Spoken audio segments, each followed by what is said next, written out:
So this week we are covering Soren Kierkegaard, considered perhaps as being the first existentialist philosopher.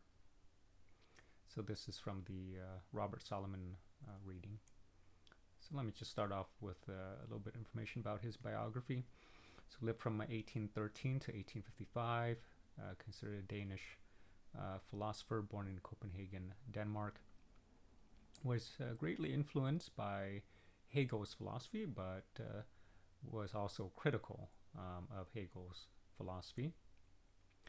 He was a devout pietist, and pietism, which is basically the a religion based on the teachings of Martin Luther, acted as a foundation for his philosophy of the, quote, ethical life.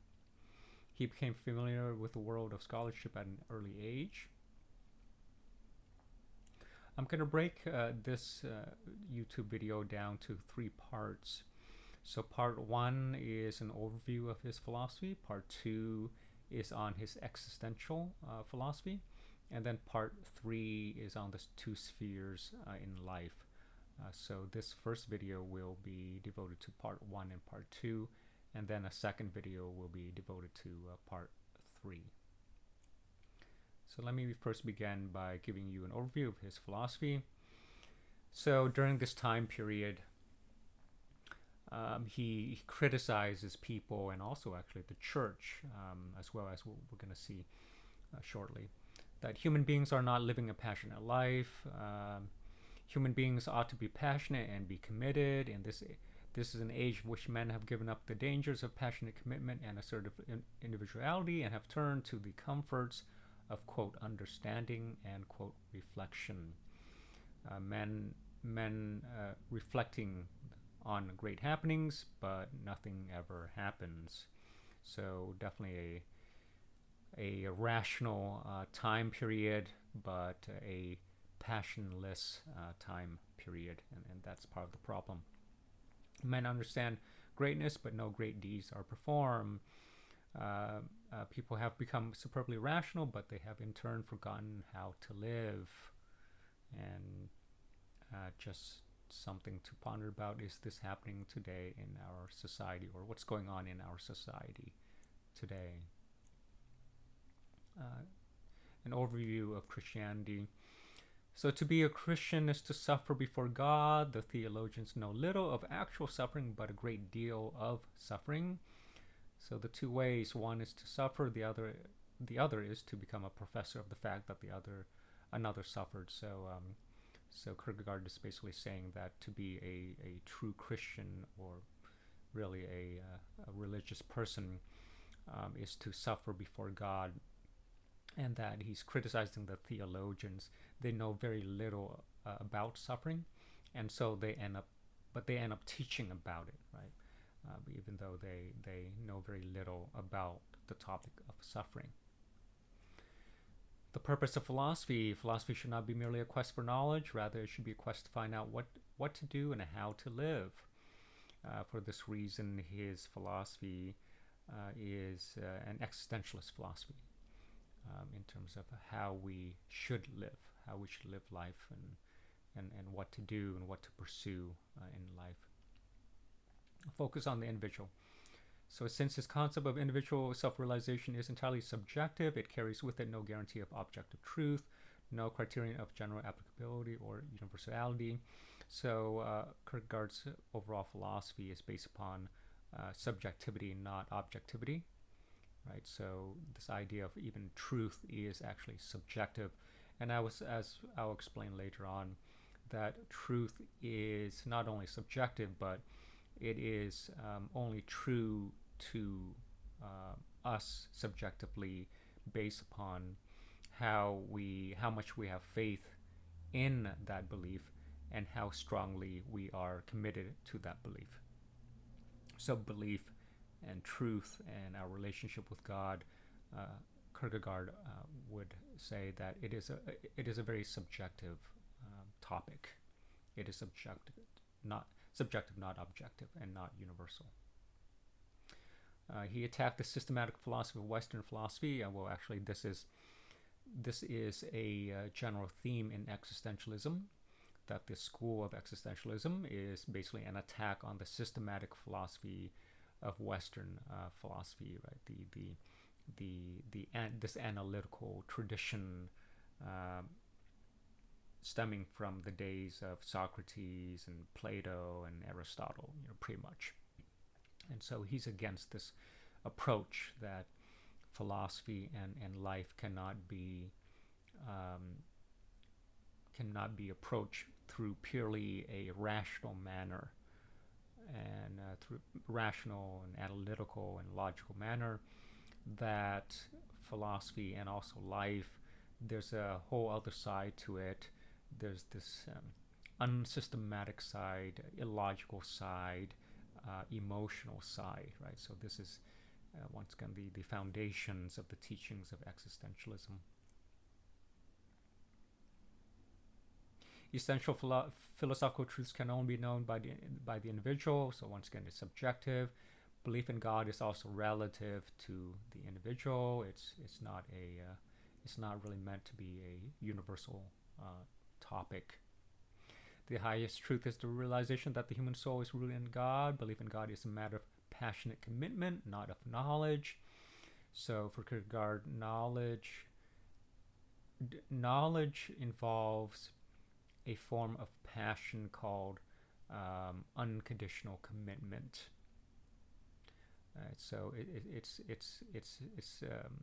it also involves so understanding truth and belief also involves what he calls a passion or unconditional commitment, how strongly we believe in something and to what extent are we willing to do for that belief. And as we'll see later in the slides, I will explain in greater detail about that part. The role of belief in determining the truth, it is the manner and intensity of one's belief and not the object or objective necessity of belief which determines the truth. Okay, and then on his existential philosophy here. So he emphasizes the individual and the individual's will to make important choices. The earth is a place of suffering, fear, and dread. The existence on earth consists of despair. So life and existence on earth is not all pleasure and it's not all about happiness. It is also a place of suffering. It's filled with suffering, fear, dread, anxiety, and despair. There are several definitions of despair. An example of despair is when we confront momentous, concrete, ethical, and religious dilemmas. It is also when we make decisions for ourselves, and it has long-lasting significance. Despair is also when life is not working out the way we want it to work out. Despair is also when we cannot become the person we want to be. Despair is also when we go after the impossible goal, and also when we abandon the goal as well. So these are all different definitions of what he calls the state of despair. And then we're going to see a solution in the next part, a solution to get out of the state of despair.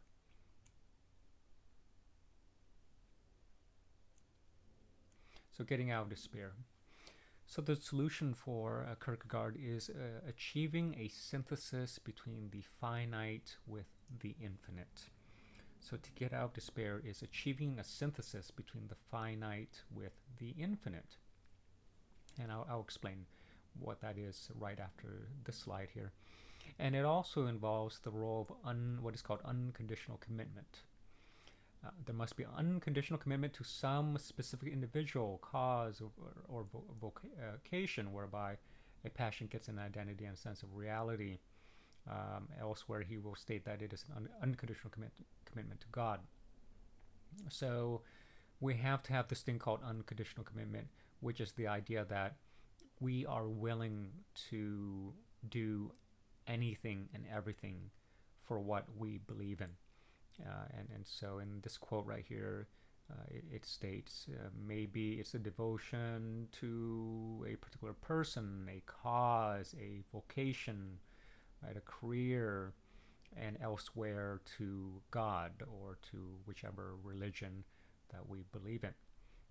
So we have to have this unconditional commitment to those things. This unconditional commitment is a synthesis between the finite with the infinite. The infinite is enduring, so something enduring is considered infinite. So an example is God or religion, maybe the search for truth, social justice, fighting for social justice in the world. These things are enduring, and that is to say that they still exist even when we no longer exist, right? They are ongoing, everlasting, and enduring. This is what Kierkegaard labels as being the infinite. And the finite is simply us. It's we as human beings. We are finite. We don't live forever. We are not enduring. Right? Our life is limited. And I have two charts here just to show how everything ties together here. So in R1 here, human being, here we are, this realm, living in this realm, spiritlessness, the human being, finite, and then the second component here is the spirit, a passion, right? And then R3, unconditional commitment. And so we have to have this unconditional commitment as well. So this completes the definition of the self. Here's another chart here that's probably easier to understand. So the finite box right here, finite, temporal, right? So this is where we are. We need an unconditional commitment towards the infinite that's outside of us, such as God, religion, search for truth, right? So we have to achieve the synthesis between the finite with the infinite, and we need unconditional commitment to achieve that. And that is how we get out of the state of despair. And also, this is to be able to live the most productive and happy life as well. So some criticisms of Christianity. Kierkegaard states Christianity and religion in general, not just Christianity, is not compatible with reason. That is to say, the topic of religion is not compatible with reason, that you cannot use reason to explain everything that is religious in nature, especially the topic of God. It just doesn't work out, and it doesn't work that way, right? It's not solely reason only. It is an issue of faith, unconditional commitment, and belief. So that also gives us knowledge of religion and of God as well. And he says right here that Christianity and religion in general, it's quite paradoxical, and there are elements of irrationality in it. So, and this is in no way to put down religion or Christianity in any sort of way.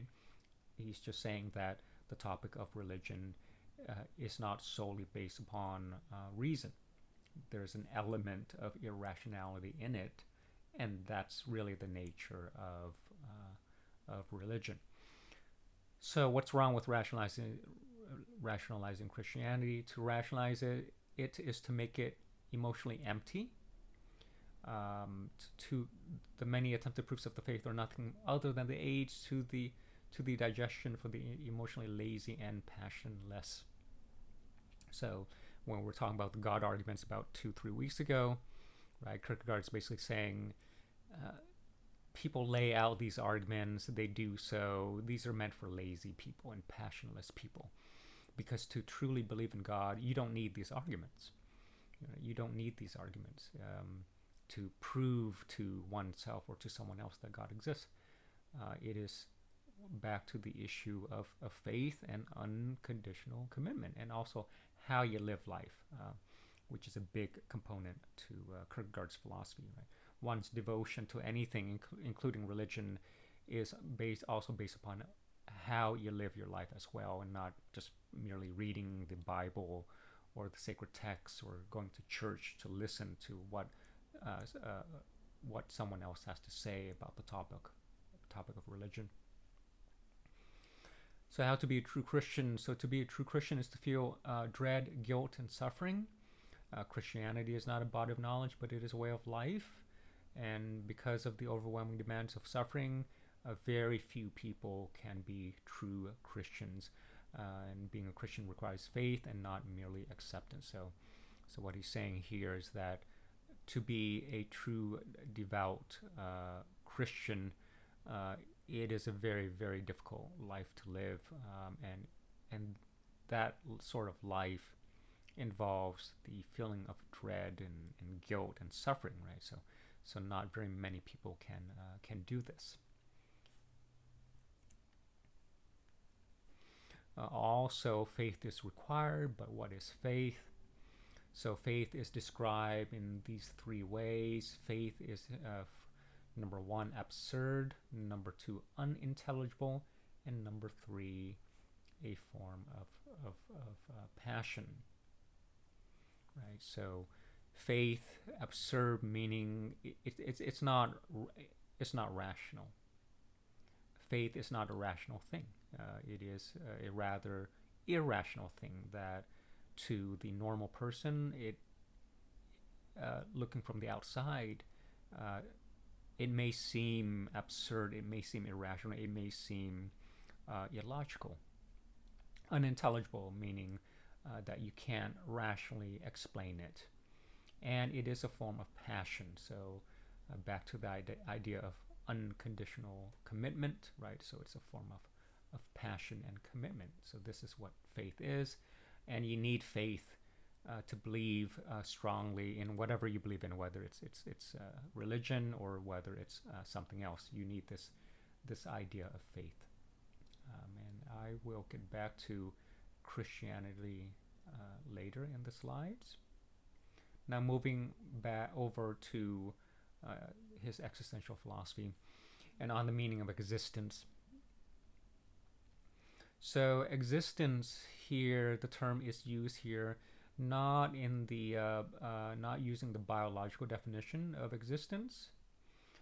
For Kierkegaard, existence here refers to the capacities and the potential of the human being, right? So this sounds very much like achieving one's human potential, as Aristotle was discussing, including the element of rationality as well, and our innate abilities as well, such as contemplation. And existence involves choice, individual freedom, and responsibility.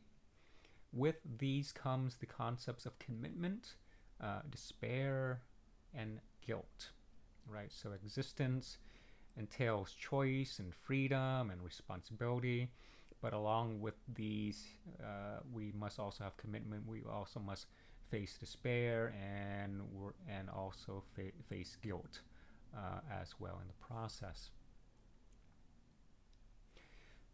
Existence is also used to describe the ideal person or the virtuous person.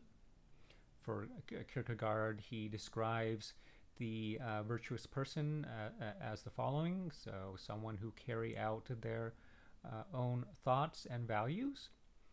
That is to say, someone who, instead of living up to the standards of someone else or that of society, this person has established his or her own set of values, are committed to something infinite, feel their freedom in the face of despair.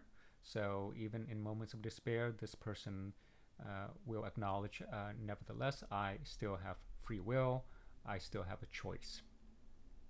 And the ideal person recognizes his or her responsibility for his or her actions as well. And this is sort of the one of the key takeaways of the existentialist philosophers, right? That what they teach is that the average person in society will not take personal responsibility for his or her actions, and a lot of people, by not doing that and by fabricating um, reasons for the consequences in their life, is also in a way saying at the same time, I don't have free will. And this is something that Kierkegaard and the existentialist philosophers they criticize a lot against people who do that. The ideal person also is separated from the herd mentality, right? So going against the crowd, going against the herd mentality doesn't do what other people are doing, and they are committed to a way of life. And back to the idea of the being devoted to something that is enduring as well. So existence entails choice, and that choice is not purely rational, and that ultimate choice is unjustifiable, not only irrational, but is unjustifiable as well. So when we make choices, Kierkegaard is basically saying here that when we make choices, other things come into the equation, such as personal desire, hopes, fears, habits of the individual as well, and that moral decisions, living the moral life, he argues that that it's not a rational thing. That actually morality itself, there's an element of irrationality. Why? Because it's back to that idea of faith and unconditional commitment and personal belief. It is all this is subjective, and this is why he's saying to people like Aristotle, for example, or Kant, for example, right? That you cannot make moral decisions based upon pure reason only. There's this element of irrationality in it as well. So here's a quick example here. So for example, saving lives even if it undermines the individual, right? So how in the world does, when someone risks his or her life to save the life of another person or a group of people, how is that, quote, rational, right? Kierkegaard is saying that's actually not rational at all, because the rational thing is you would do whatever it takes to save your own life, not that of someone else, right? That would be the rational thing to do. But people sacrifice themselves, and they do so for personal reasons, right? And those reasons are not necessarily based upon rationality. That it could be irrational. It could be simply one values other life more than one's life, right? So this idea of a strong commitment, a strong belief towards something, can affect our judgment, can affect our moral decision making. Okay, and then in the next part, which I'll save for a different video, I will go over part 3 to discuss the two spheres in life. Kierkegaard calls these the aesthetic sphere and the ethical sphere.